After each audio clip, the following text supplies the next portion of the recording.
So welcome to Gen Tutorials. It is Gen online class for physics, chemistry, maths. Today we are studying about chemistry of class 12th, chemical kinetics. Video number 10 तक देख चुके हैं. आज हम start करने वाले video number 11. 10 में क्या देखे? कोलिजन थ्योरी था. कैसे कोलिजन होता है आपस में रिएक्टेंट के मॉलिक्यूल के बीच में और प्रोडक्ट बनता है. इफेक्टिव कोलिजन क्या था सब समझा चुके थे. तो आज हम लोग पढ़ेंगे effect of temperature Arrhenius equation. Very important question है, ध्यान सुनिएगा. effect of temperature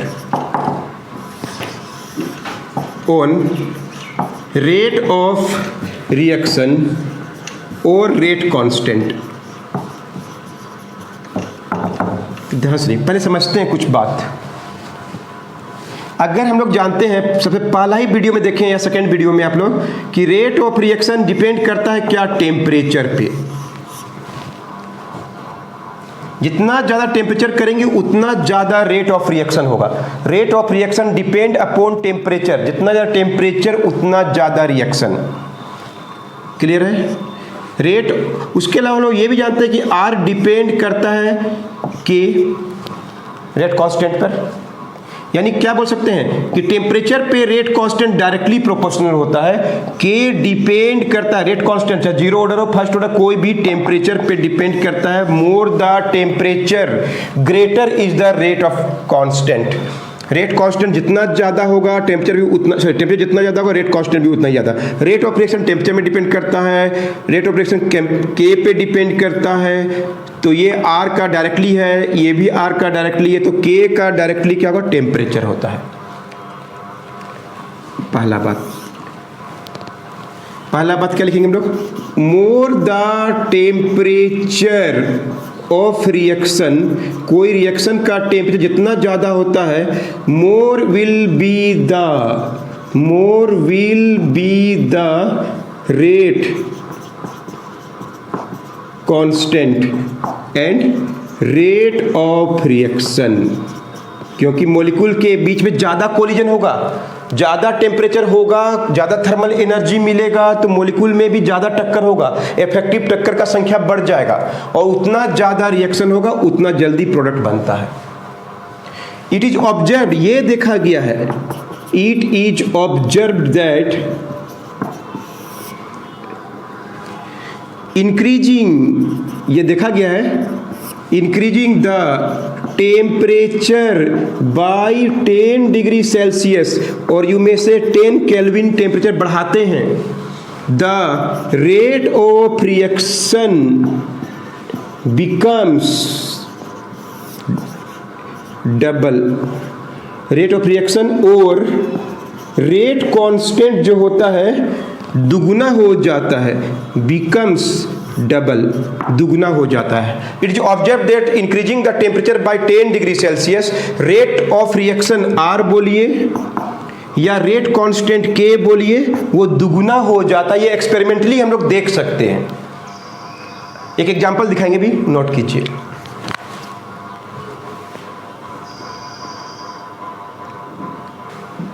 तो देखिए कोई एग्जांपल में आपको दिखाते हैं. 25 degree Celsius, 35 degree Celsius, 45 degree Celsius, 55 degree Celsius. 25 degree इसको केल्विन 298 केल्विन 273 ऐड कर दिए हैं, या इसी को देंगे 308 केल्विन. क्लियर है? 318 केल्विन, 321. बात देखिए मतलब कितना का डिफरेंस है? कितना का डिफरेंस है? 10 का डिफरेंस है, चाहे डिग्री सेल्सियस बोलिए चाहे केल्विन में.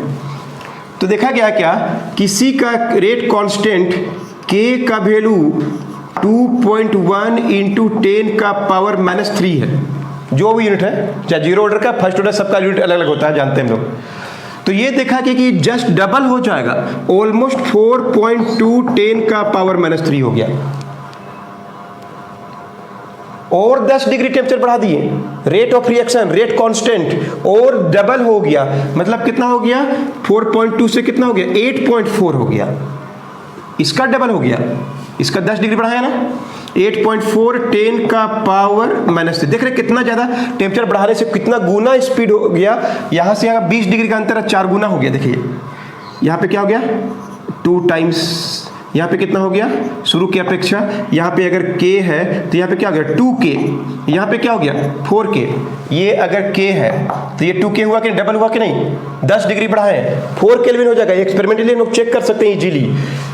और करेंगे तो कितना हो जाएगा इसका डबल 16.8 इंटू 10 का पावर -3 और डबल यानी कितना हो गया 4 2 8k। मतलब देखिए 10 20 30 40 अगर हम 10 डिग्री सेल्सियस टेम्परेचर को इंक्रीज किए हैं, k का वैल्यू क्या हो गया 2k हो गया, शुरू का जितना था उसे डबल हो गया। 20 डिग्री सेल्सियस किए हैं टेम्परेचर जो है वो इंक्रीज होकर k का वैल्यू 4 गुना हो गया। मतलब 20 डिग्री बढ़ा शुरू का 4 गुना हो गया, इससे तो डबल हुआ लेकिन उससे 4 गुना हो गया। ऐसा एक्सपेरिमेंटली देखा गया है। टेम्परेचर इंक्रीज करेंगे तो क्या होगा k का value 8k and so on. इस तरह से क्या होता है rate of reaction, rate of constant will increase by increasing the temperature. When the temperature is increased by 10 degree Celsius, it is observed that the rate of reaction or rate constant is increased by double। Note कर लीजिए।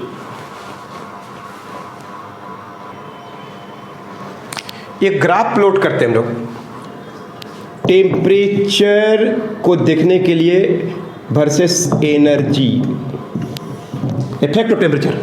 तो पिछला video भी देखे होंगे fraction of molecules, उसमें क्या देखे थे कि कितना मॉलिक्यूल के पास एक्टिवेशन एनर्जी से ज़्यादा है, एनर्जी बैरियर से ज़्यादा है, यही क्या बनाते हैं, ये क्या बनाते हैं प्रोडक्ट बनाते हैं। एक तरफ एनर्जी लिख रहे हैं, एक तरफ फ्रैक्शन ऑफ मॉलिक्यूल लिख रहे हैं। ये मॉलिक्यूल्स क्या बनाए प्रोडक्ट बनाए, ये मॉलिक्यूल्स इतना फ्रैक्शन ऑफ मॉलिक्यूल्स देख रहे हैं, इतना फ्रैक्शन ऑफ मॉलिक्यूल्स ही क्या बनाए प्रोडक्ट बनाए, जो पिछला वीडियो में डिस्कस कर चुके हैं। सपोज ये टेम्परेचर T1 था, क्लियर है। उसके बाद क्या देखा गया कि अगर टेम्परेचर बढ़ा दिए, ये है एनर्जी बैरियर, इससे कम एनर्जी वाले प्रोडक्ट नहीं बना पाएंगे, इधर वाले प्रोडक्ट नहीं बना पा रहे, इतना मॉलिक्यूल्स जो है वो प्रोडक्ट नहीं बना रहे हैं, इनके पास इतना एनर्जी से कम एनर्जी, जिसके पास इतना एनर्जी ज्यादा, ये एनर्जी बैरियर है कि नहीं। ये वाला एक्टिवेशन एनर्जी है, एक्टिवेशन एनर्जी ज़्यादा होना चाहिए, रिएक्टेंट का एनर्जी से ज़्यादा एनर्जी हम लोग को सप्लाई करना पड़ता है from outside, this energy will activate the product. पढ़ चुके थे, पिछला वीडियो देख लीजिएगा, एकदम अच्छा से बताए थे। अब हम टेम्परेचर बढ़ा दिए तो क्या देखा गया है कि ये देखा गया है कि ज़्यादा मोलिक्यूल क्या कर रहे हैं, ज़्यादा मोलिक्यूल बन रहे हैं प्रोडक्ट। टेम्परेचर बढ़ा दिए सपोज, और टेम्परेचर बढ़ा के कितना कर दिए, जितना शुरू में था उसे 10 डिग्री बढ़ा है, तो इतना मॉलिक्यूल देख रहे हैं आप, ये एक्स्ट्रा मॉलिक्यूल क्या कर रहे हैं ज़्यादा, इतना पहले इतना ही मॉलिक्यूल क्या कर रहे थे प्रोडक्ट बना रहे थे, अब इतना ज़्यादा मॉलिक्यूल प्रोडक्ट बना रहे हैं। मतलब अगर T1 डिग्री सेल्सियस में करेंगे तो इतना ही मॉलिक्यूल के पास क्या था एनर्जी था, जिससे कि क्या बनाए प्रोडक्ट बनाए। अब टेम्परेचर बढ़ा दिए तो क्या इतना मॉलिक्यूल हो गया जिसके पास क्या है एक्टिवेशन एनर्जी है, जिसके चलते वो प्रोडक्ट बना है। ये देखा गया है कि जितना ज्यादा टेम्परेचर उतना ज्यादा मॉलिक्यूल के पास क्या आ जाएगा एक्टिवेशन एनर्जी आ जाएगा, एनर्जी बैरियर को तोड़ देगा और ज्यादा क्या पाएगा प्रोडक्ट मिलेगा इससे। क्लियर है, नोट कर लीजिए इसको भी, बुक में अच्छे से दिया आप कर लीजिएगा। अगर T1 बोलेंगे तो इतना ही भाग, इतना ही मॉलिक्यूल देख रहे हैं, इतना ही मॉलिक्यूल। T2 कर दिए तो इतना मॉलिक्यूल, टेम्परेचर बढ़ा दिए तो इतना मॉलिक्यूल क्या हो गया, T1 के अपेक्षा T2 बढ़ा दिए तो क्या हुआ ज्यादा मॉलिक्यूल एनर्जी बैरियर पार कर गए और प्रोडक्ट बना लिए। अंडरस्टूड, नोट कर लीजिए इसको भी। So in this way you learn how the temperature affect the rate of reaction, rate constant. इसको एक्सप्लेन किया था Arrhenius equation, very very important topic है, ये लास्ट टॉपिक है चैप्टर का और इसमें न्यूमेरिकल भी आता है। अलग अलग टेम्परेचर में अलग अलग रेट ऑफ रिएक्शन होता है। रेट रिएक्शन के जो होता है डिपेंड अपॉन ए, बताएंगे ए क्या है, एक्सपोनेंशियल माइनस EA बाई क्या होता है RT। Rate constant at any temperature T is given by A E का power minus EA by RT, where ध्यान सुनिए इसको डिराइव नहीं कर सकते हैं, ये बीएससी लेवल का है, आपको डिराइव नहीं करने आता है। वेयर के इज क्या है, कांस्टेंट कोल्ड, हम लोग जानते हैं क्या बोलते हैं इसको, रेट कांस्टेंट, किसी भी ऑर्डर का हो रेट कांस्टेंट को के से डिनोट करेंगे। ए को बोलते हैं हम लोग फ्रीक्वेंसी फैक्टर, ये भी कांस्टेंट है, एग्जाम में दिया होता है, फ्रीक्वेंसी फैक्टर भी बोलते हैं, या इसको बोलते हैं अर्हीनियस फैक्टर भी बोलते हैं, साइंटिस्ट का नाम है, उसने बताया था इसलिए नाम पड़ गया अर्हीनियस, ये भी दिया हुआ था एग्जाम में। ई तो जानते हैं एक्सपोनेंशियल बोलते हैं, E is called activation energy, activation energy बोलते हैं इसको, E is called activation energy.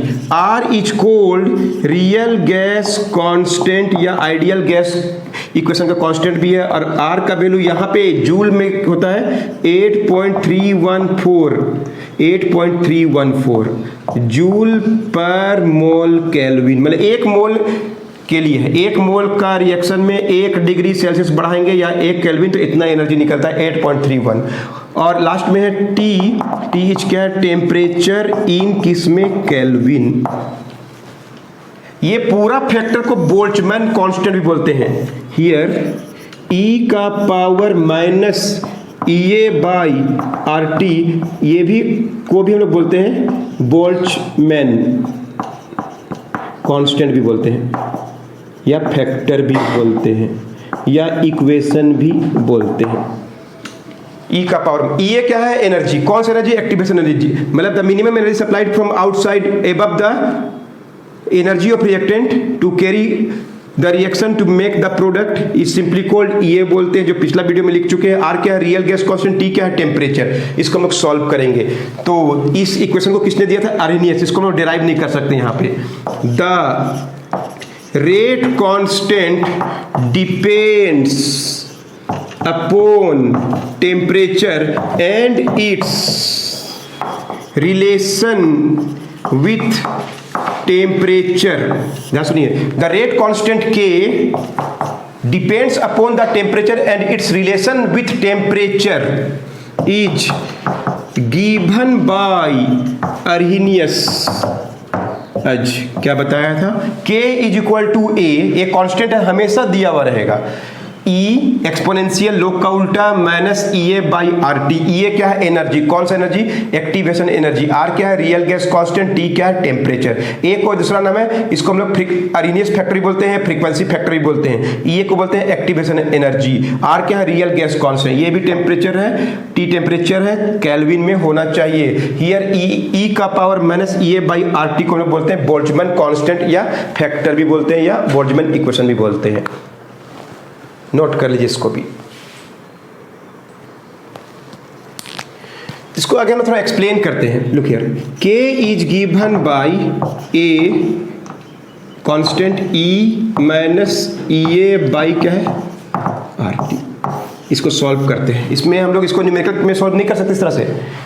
Taking log both side, taking log both side क्या होगा, लॉग के ई बेस कर लिए, लॉग के अपने आप नेचुरल लॉग ln भी लिखते हैं, ई अपने आप आएगा, is equal to log of क्या होगा, e A into minus e A by क्या होगा, RT।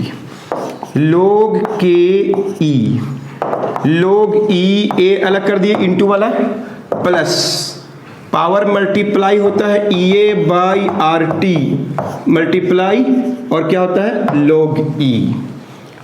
log E K is equal to log E A minus EA by RT। log E का वैल्यू क्या होता है, 1। E बेस रहेगा, log E 1 होता है, याद रखिएगा, जो मैथ पढ़ते होंगे जानते होंगे, log E का वैल्यू 1 होता है। तो log E K is equal to log E A minus EA by RT। अब इसका बेस को 10 करना है, लॉग टेबल का जो वैल्यू है वो 10 बेस का करने के लिए, फॉर 10 बेस के लिए मालूम है सबको किससे मल्टीप्लाई करना पड़ता है, 2.303 से, 2.303 बाय सॉरी इंटू क्या लॉग के, ई हटाइए तो 10 बेस का आ जाता है। यहाँ पे भी ई हटाएंगे तो क्या होगा, 2.303 log A, ई हट गया, माइनस क्या होगा, EA बाई RT। 2.303 कॉमन करेंगे तो log k माइनस क्या हो जाएगा, log a is equal to minus EA by क्या हो जाएगा, RT। इधर लाइए तो क्या हो जाएगा 2.303 log k by a, log k by a 2.303 log m minus log n, log m by n होता है log k by a is equal to क्या हो गया माइनस EA बाई RT। यानी फाइनल आंसर हम लोग लिख सकते हैं अरेनियस इक्वेशन, k कांस्टेंट है, रेट कांस्टेंट, a क्या है activation energy is equal to minus EA by 2.303 RT। यही फाइनल कनेक्शन है विथ टेम्परेचर। ये लोग जो है वो 10 बेस का लोग टेबल जो हम लोग जानते हैं, लोग बेस यहाँ पे 10 होता है जो नहीं भी लिखा होता है। क्लियर है? के क्या है कांस्टेंट, रेट कांस्टेंट, ए क्या है कांस्टेंट, कौन सा कांस्टेंट बोलते हैं, अरेनियस कांस्टेंट, फ्रीक्वेंसी फैक्टर भी बोलते हैं इसको। तो एक सेकंड में कितना कोलिजन होता है उसको बोला जाता है।